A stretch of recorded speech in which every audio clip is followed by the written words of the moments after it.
Bonjour mesdames et messieurs, aujourd'hui nous avons un invité qui n'est pas nouveau chez Eco Recycling Network. C'est Monsieur l'ambassadeur Albert Bonnerannais que nous avons invité deux fois déjà et aujourd'hui nous avons la chance de l'avoir encore la troisième fois sur notre chaîne de Eco Recycling Network. Et raison des experts en matière de recyclage entre la Suisse et l'Afrique. Merci d'avoir accepté notre invitation. Vous êtes expert. Ça fait beaucoup d'années que vous êtes en train de travailler sur le lac Tanganyika.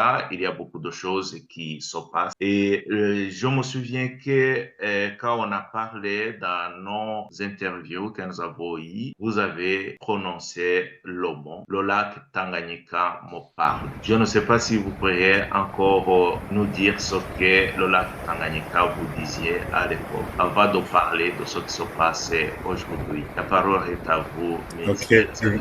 merci beaucoup. En fait, euh, je me suis référé au message du pape Benoît XVI en 2008, où il disait que la terre nous parle. Écoutons ce que la terre nous dit, comme c'est la nature de la création. Je me suis dit ce que le lac Tanganyika nous dit si nous voulons bien survivre.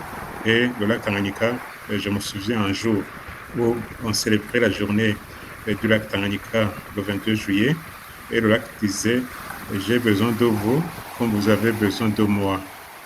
Donc c'est ça que le lac Tanganyika disait. Et c'est à cette époque-là, vers 2010, j'ai essayé d'écrire des articles qui correspondaient juste à la journée du lac Tanganyika le 22 juillet de chaque année. Et là, j'ai essayé d'être, je dirais, comme le porte-parole du lac Tanganyika, parce que le lac Tanganyika organisait ce qu'il appelait le conseil du lac Tanganyika, où il invitait toutes les rizières qui se jettent dans le lac Tanganyika, mais seulement les rizières du Burundi, parce que le lac Tanganyika a beaucoup de rizières affluentes du Congo, de la Zambie, de la Tanzanie, du Burundi. Alors là, quand j'ai vu comment le lac Tanganyika interrogeait les rizières, pourquoi vous m'amenez des déchets, etc. Et un jour, c'est la rivière Ntahangwa qui disait qu'est-ce que vous voulez que nous fassions? Parce que ce sont les habitants qui nous environnent qui jettent tous ces déchets dans notre sein. Et il n'y a qu'une seule destination, c'est le sein du lac Tanganyika. Et là, la situation n'était pas du tout bonne. Et un jour, alors, le lac Tanganyika disait je ne comprends pas cette situation. Il nous faudrait une bonne cohabitation parce que vous me demandez de l'eau propre à boire, parce qu'on dit que le lac Tanganyika, c'est un grand réservoir d'eau douce, et puis vous me demandez du poisson pendant que vous me donnez des déchets. À vous de choisir. Voilà donc c'est un résumé ce que je peux dire. J'aimerais vous poser la question sur la situation du lac Tanganyika actuellement. Est-ce qu'il se passe Oui, la situation, je dirais qu'elle est désastreuse, mais c'est pas seulement pour le Burundi, c'est pour tous les pays qui partagent le lac, donc le Burundi, la République démocratique du Congo, la Zambie et la Tanzanie. Aujourd'hui, on parle de la montée des eaux. Et là, peut-être pour ceux qui ne le savent pas, c'est pas pour la première fois qu'on assiste à cette montée des eaux. Et peut-être que ceux qui sont nés après 64, etc., peuvent dire que c'est pour la première fois. Mais là, je vais citer rapidement les années qui sont indiquées. Donc, c'est la première montée a été signalée en 1878 quand on parlait de la visite de Stanley de Livingstone dans la région. Et puis, le lac s'est calmé 60 ans après. Donc, en 1938, il y a eu aussi la montée des eaux. Et puis, le lac s'est calmé. Et après 25 ans, 1963, 1964, il y a eu une grande montée des eaux. Il y a eu beaucoup de, je dirais, de catastrophes. Parce que quand je dis 1878, il n'y avait pas, disons, du côté burundais, il n'y avait pas de Burundais qui vivaient déjà au bord du lac Tanganyika. Donc, il n'y a pas eu de dégâts. Mais en 63-64, il y a eu beaucoup de dégâts parce que la montée est allée jusqu'à 777 mètres, je crois, 40 quelque chose. Et comme vous n'êtes pas au Burundi, je ne pourrais pas dire que le niveau arrivait à cet endroit-ci, mais il y avait des zones qui étaient inondables. Aujourd'hui, alors, disons, le lac a commencé à monter, c'était en 1900, plutôt 2018. Mais là, l'intensité n'était pas très, très grande. Mais en 2020, il y a eu une montée des eaux. Et contrairement à ce qui s'est passé en 1963-64, il est dit que après 6 mois, il y a eu, disons, le niveau de la montée des eaux a baissé. Mais depuis 2020, jusqu'en 2024, le niveau n'a pas baissé. Donc, c'était comme une stagnation. Et quand il pleuvait en 2021, le niveau a monté un peu. Mais il faut dire qu'en 2021, il y a eu beaucoup de pluie, comme celle qu'on assiste aujourd'hui en 2024. Alors, disons qu'à un certain moment, si vous prenez la route qui quitte l'endroit où on appelle Chanik, vous allez Katumba, Kajaga, vers Uvira au Congo. La route ne passait pas en 64. Et aujourd'hui, la route ne passe pas parce que maintenant, il y a la montée des eaux du lac Tanganyika, mais il y a aussi une grande turbidité de la rivière Rusizi qui vient du lac Kivu.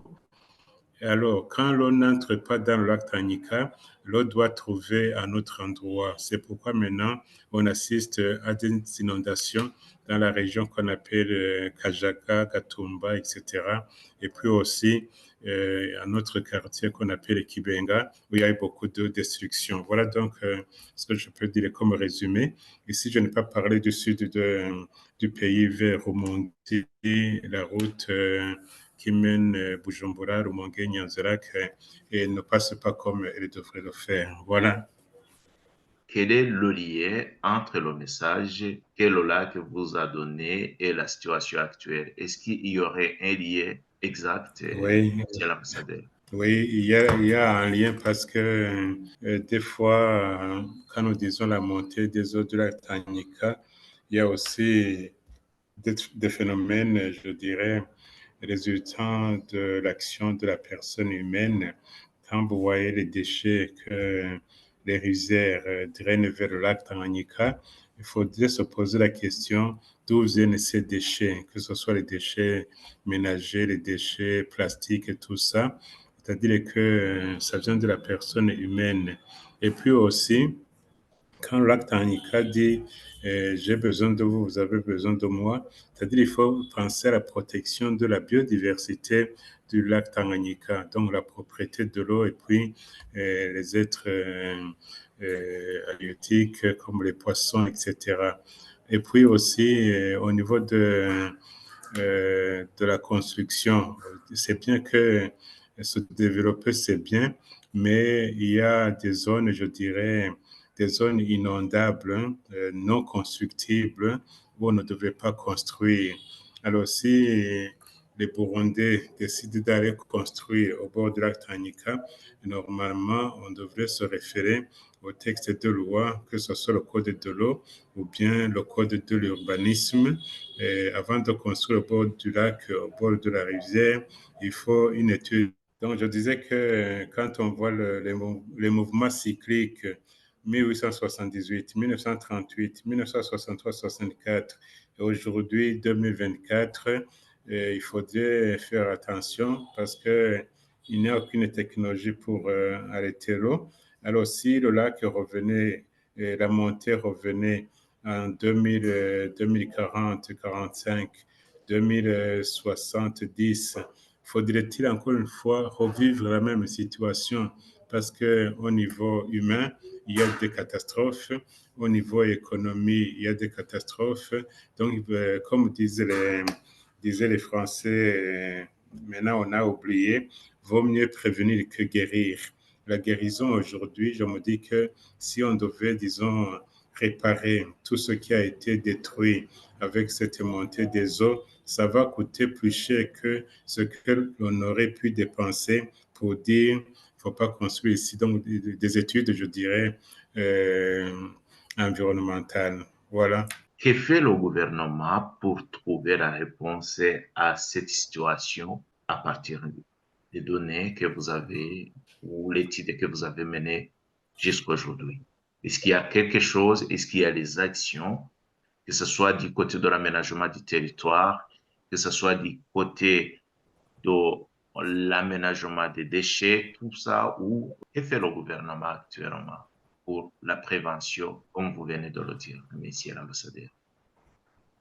Oui, disons que avec cette catastrophe, il y a quand même quelque chose d'encourageant, c'est que le gouvernement, via le ministre de l'Intérieur, qui est en charge de la sécurité publique aussi, il vient de lancer un communiqué appelant les partenaires à secourir les Burundais qui sont victimes de ces inondations, de cette montée des eaux. C'est une bonne chose. Si le gouvernement reconnaît qu'il y a une crise, je dirais, une situation, disons, de crise, c'est que le gouvernement se montre responsable. Parce que si le gouvernement ne dit absolument rien, il serait difficile à dire aux partenaires, est-ce que vous pouvez venir au secours des Burundais? Parce que même les gens vivant dans cette situation, que ce soit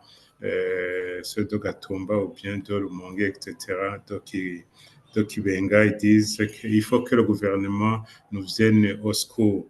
Et quand je vois la situation aujourd'hui, le gouvernement du Burundi a besoin des appuis extérieurs. Donc ça, c'est une bonne position. Une autre chose, mais c'est au niveau des déchets. Il y a une loi, un décret qui est sorti disant qu'il faut limiter l'utilisation des déchets en plastique, etc. Mais c'est bien, il y a au niveau du cadre légal, il y a ce décret, mais au niveau de la pratique, je dirais que ce n'est pas bien mise en application parce que quand je vais sur le marché, je trouve toujours qu'il y a des déchets non biodégradables, etc. Alors que au niveau de la mairie de Bujumbura, il y a des communes qui avaient essayé de faire une innovation en mettant des poubelles sur les routes pour que les gens puissent non pas jeter les déchets dans les rues, mais les jeter dans les poubelles. Mais j'ai vu que au niveau du suivi, c'est problématique hein, parce que quand, quand il y a une stratégie, il faut voir comment la mettre en application et puis aussi pour la pérennisation de l'activité. Et puis au niveau des autorisations de bâtir, de construire. Là, je vois qu'il y a encore une insuffisance. Il faudrait qu'il y ait une bonne coordination entre le ministère en charge de l'environnement et les autres ministères, je dirais, sectoriels. Parce qu'aujourd'hui, quand je vois ce qu'on appelle les Obuha aujourd'hui qui intègre aussi l'urbanisation. Le Bourra devrait se mettre en contact avec ce qu'on appelle la Direction générale des ressources en eau et assainissement du ministère de l'Environnement pour dire cette zone, est-ce que c'est constructif ou bien non. Alors, sinon, on va toujours assister à une, je dirais, une mauvaise interprétation des textes de loi et là, ça devient compliqué. Alors que toutes ces directions générales sont au service du gouvernement il devrait y avoir une bonne coordination pour que demain on ne disait pas celui-là il est accusé, l'autre il n'est pas accusé, etc. Alors que ce que nous devons chercher, c'est l'intérêt général du peuple burundais. Et s'il n'y a pas s'il y a une montée des eaux et qu'il y a des victimes, c'est toujours la responsabilité qui incombe au gouvernement. Voilà donc ce que je peux dire en résumé. Est-ce que vous auriez actuellement un bilan sur le plan économique, social ou écologique? Donc, les pertes qu'on a jusqu'à aujourd'hui suite à cette situation du lac Tanganyika, monsieur l'ambassadeur. Bon, oui, disons que pour aujourd'hui, on n'a pas un bilan précis, sauf ce que l'on observe, etc. Ce n'est pas encore mesuré au niveau de la perte économique, hein. Mais quand nous voyons, par exemple, dans la zone qu'on appelle l'équipe, quand on dit presque une centaine de ménages ont déjà quitté le quartier. La visite que nous avons faite il y a une semaine, moi j'étais même sidéré de voir des maisons totalement dans l'eau. Aujourd'hui, il n'y a pas encore des spécialistes pour dire voilà, ça coûte autant, mais les dégâts économiques sont là. Quand vous allez à Gatumba, vous trouvez des maisons, etc., détruites, non habitées, qui sont totalement dans l'eau. Et au niveau social, vous voyez les gens qui n'ont pas où habiter, ils doivent déménager, ils n'ont pas des moyens pour louer des maisons où habiter. Et puis, à Gatumba, surtout, quand vous voyez les cultures qui sont complètement envahies par les eaux de la rivière Rusizi, et puis les routes qui ne fonctionnent plus, etc. Disons, quand je vois le commerce qui se faisait entre le Burundi et le Congo, disons du côté Uvira, aujourd'hui, comme les véhicules ne peuvent plus passer, comment est-ce qu'on doit faire? On n'a pas de choix, on reste assis, on attend, etc. Et au niveau écologique, là, c'est, je dirais, une catastrophe parce que même si vous voyez les animaux, etc., il y a quelqu'un un des gestionnaires du parc, ce qu'on appelle la réserve naturelle de la Rusizi, dans la zone qu'on appelle le delta de la Rusizi, où il y avait des antilopes et d'autres animaux. Aujourd'hui, comme c'est totalement inondé, ces animaux n'ont pas de quoi brouter, ils sont obligés de mourir, etc. Les chèvres, etc., même les vaches du côté de Kajaga Gatumba, il n'y a plus d'herbe à brouter. Donc, c'est vraiment une situation, je dirais, catastrophique. Ça touche l'économie, ça touche le social, mais aussi au niveau écologique. J'ai trouvé dans un endroit où il y a même des arbres qui jadis étaient au bord du lac, aujourd'hui se trouvent dans l'eau, comme les racines n'ont plus de respiration, ces arbres-là ont séché totalement. Donc ça, il nous faudrait peut-être un appui des experts pour nous aider à faire ce bilan de pertes économiques, sociales et écologiques. Mais visuellement, il y a beaucoup de pertes. Monsieur l'ambassadeur, je pense que vous avez presque tout dit sur le lac Tanganyika, mais j'aimerais vous demander, avec le message que vous avez donné depuis des années et qu'on voit la situation dans laquelle on est aujourd'hui, quelle est la leçon qu'on pourrait tirer de la situation actuelle, monsieur l'ambassadeur? Ok, merci. Donc, c'est la responsabilité incombe au gouvernement. Si le gouvernement ne prend pas des mesures pour dire, face à cette situation, quelles sont les leçons tirées, ça ne va pas changer. Parce que je vois, par exemple, en 1964, il s'est tenu, c'était le 20, le 21, le 22. Aujourd'hui, nous sommes le 22 avril. À l'époque, c'était le 20, le 21, le 22 avril 64. Il y a eu une conférence régionale qui s'est tenue à Bujumbura qui regroupait les représentants des gouvernements de la Tanzanie, de la Zambie, de la RDC et du Burundi, justement pour dire que faut-il faire face à cette situation.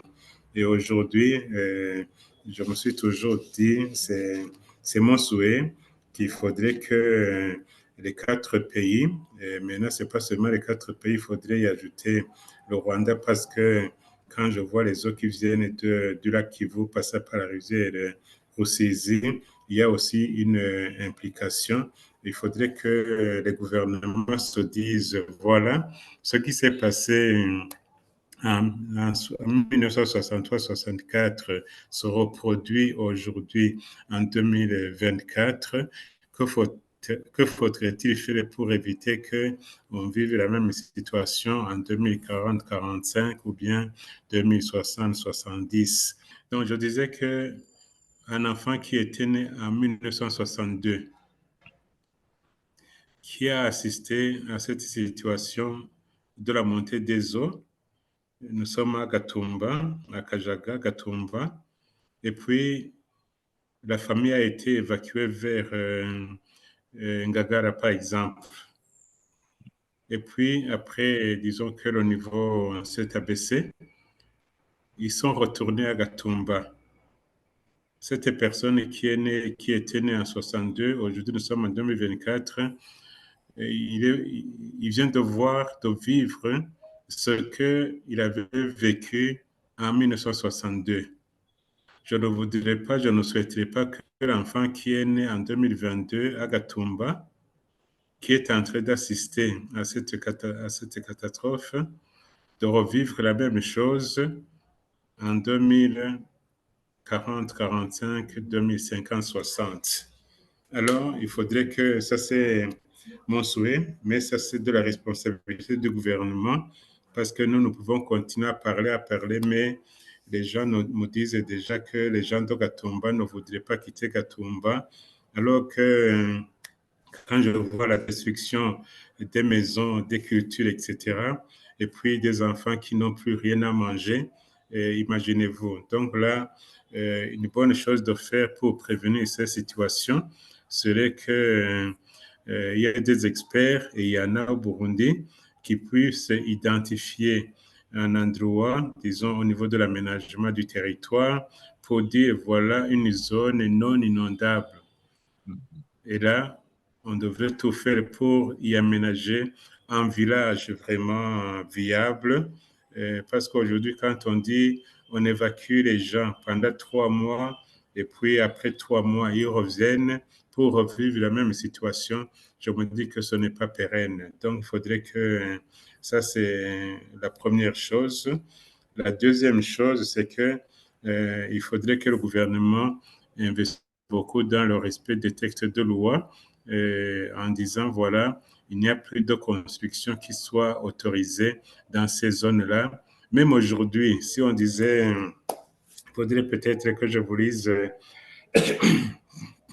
un instant, je cherche le texte de loi, comme ça vous allez comprendre ce que je veux dire. Un instant. Voilà, c'est l'article 5 du Code de l'eau. Je vais vous envoyer le Code de l'eau, vous allez le lire. Ah oui, L'article 5 dit font partie du domaine public hydraulique.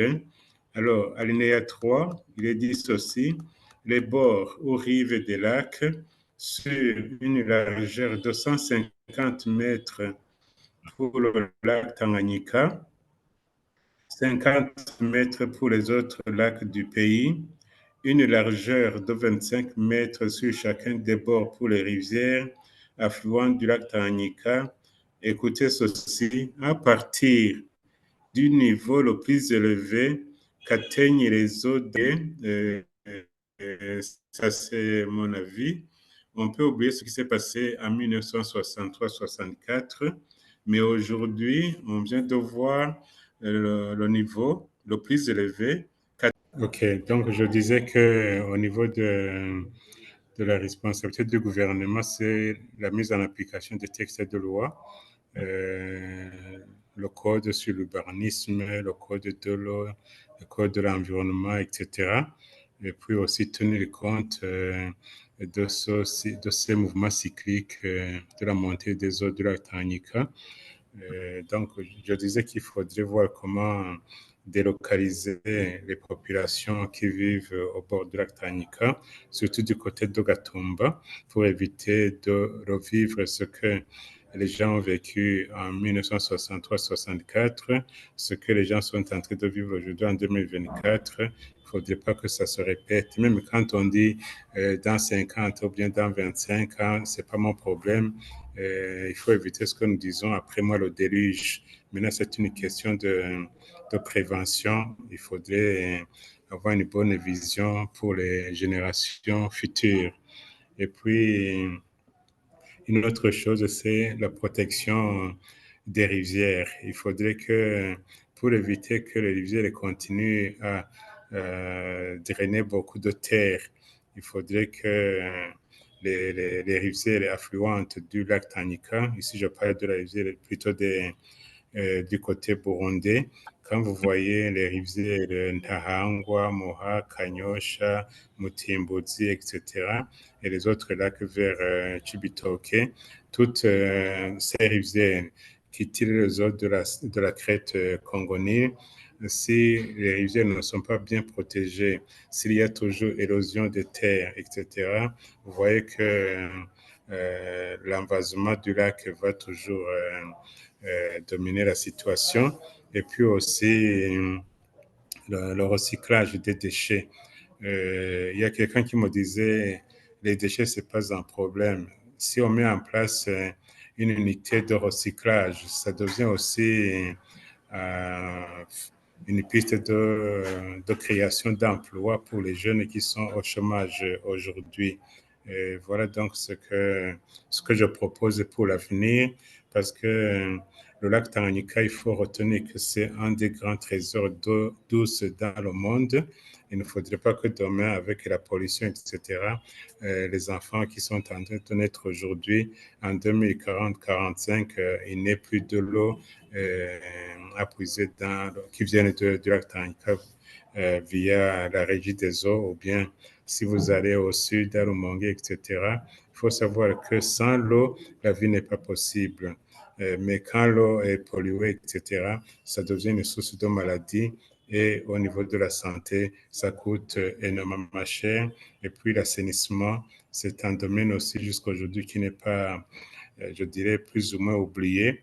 Parce que si on en tenait compte, on devait veiller à la non-pollution du lac Tanganyika par les déchets de toutes sortes, les eaux usées, etc., les déchets ménagers, etc., les plastiques et tout ça. Et en créant des emplois, on peut tout faire. Donc, le lac Tanganyika a besoin de nous. Nous avons besoin du lac Tanganyika. C'est vraiment une richesse. Merci beaucoup. De rien. Et oui. Merci à vous aussi, monsieur l'ambassadeur, pour l'interview que vous venez de partager avec nous, monsieur l'ambassadeur.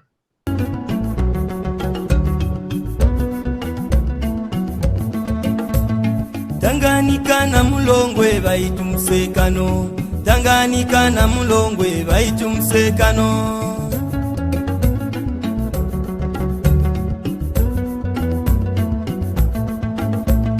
Tanganyika na mulongwe baitu msekano, Tanganyika na mulongwe baitu msekano.